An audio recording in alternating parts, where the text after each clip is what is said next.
Good morning. Welcome back to the messy middle. That is the period between Christmas holidays and New Year's where things seem to be running uphill or running in mud, slow as can be.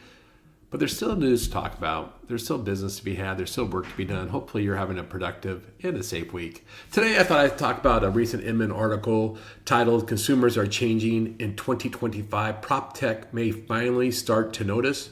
The article is written by Craig Rowe from Inman.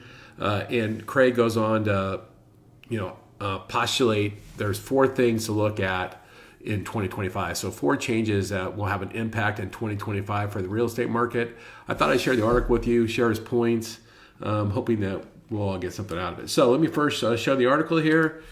Here is the Inman article. Not a lot of graphs or anything, just pretty basic article. Let's get on to the 4 points. Here's the 4 points. The things to look at, Craig says, in 2025. First, the impact of AI in real estate. And he specifically cites Sidekick, Leo, and SMPLE. Each of these are real estate AI assistant, doing multiple tasks quickly, empowering agents to be more productive and valuable to their clients.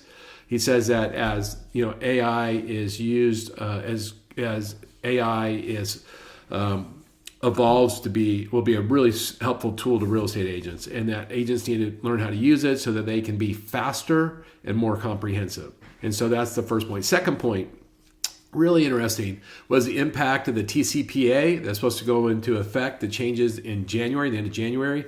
The TCPA, of course, is Telephone Consumer Privacy Act. Here's the things that he predicted. One, he suggests that agent databases will become obsolete once the new TCPA goes into impact.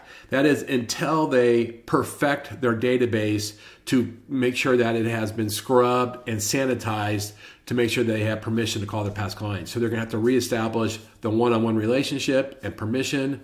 The second thing, of course, in the TCA, things that agents, really good agents, use a lot are going to become highly regulated. That would be power dialers, automatic telephone dialing systems, which are acronym ATDSs, mass texting, voicemail drops, and AI voice calls will all be heavily regulated. To be able to use those technologies, not only do you have to absolutely make sure that none of the people on those contact lists have a do not call or are not on the do not call registry, but also that you have a one-on-one relationship with approval to contact them if you use that technology.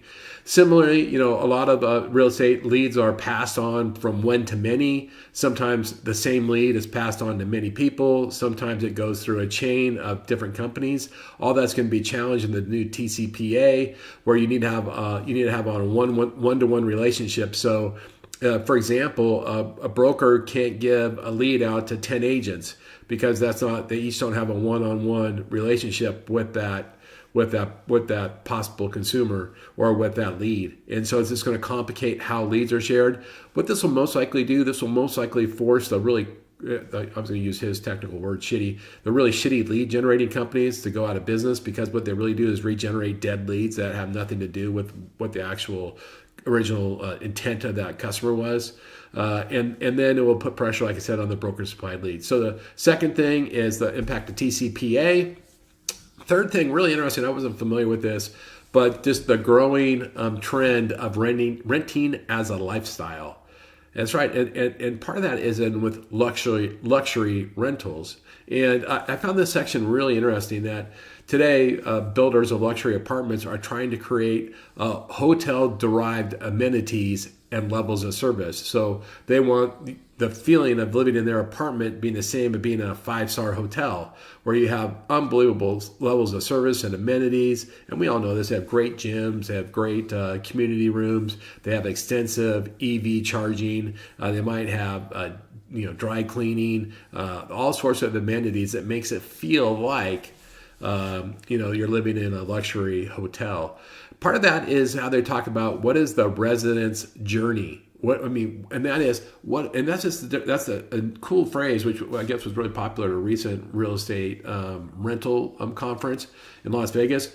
But the resident journey is all those things that make it feel like that 5-star hotel. And so they're building these really exquisite resident journeys, including how people pay their rent, how they sign their lease, how they get repairs done, how they request help, through apps and other things, making it really, really easy. And then, of course, they're also, which has been somewhat controversial in the news, these rental companies are using AI and predictive leasing analytics to try to make a tailored rent experience for each customer. Now, the problem that we hear in the news, they also are optimizing the cost or the amount that renters are willing to pay, and so that's coming under a little bit of fire. Now, the fourth and final thing that Craig talks about is how, in 2025, the real estate agency is going to have to really focus and really improve the customer experience, and that we need to use AI to help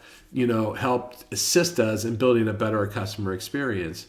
And part of the premise is, look, we can't put the genie back in the bottle. Today, home buyers have just as much information on real estate as real estate agents at their fingertips. The amount of data they can get online, research, information. And so we have to just accept that home buyers and home sellers are going to have a ton of data. And so we have to figure out how to add value on top of the data. If we don't control the listing information, how do we provide additional data? And what Craig predicts is that we're really going to see a growth in the agent consultancy, that agents are going to have to continue to evolve, like loan officers, by the way, in giving value-added advice, consulting, and customer experience. So those are the four things that Craig pointed out. It's a slow news week. The four things are AI in real estate, the TCPA, renting as a lifestyle, and consumer experience. I'm going to put a link to Craig's article in my notes below. I also did a post on this in LinkedIn today where I provided bullet points, overview, and a link. The article may be behind a firewall depending on how many articles you pulled from Inman, but check out my LinkedIn post on this. I hope you're having a good week here in the messy middle. I hope you got a little bit of value out of this. Thank you for stopping by, and I look forward to seeing you again tomorrow.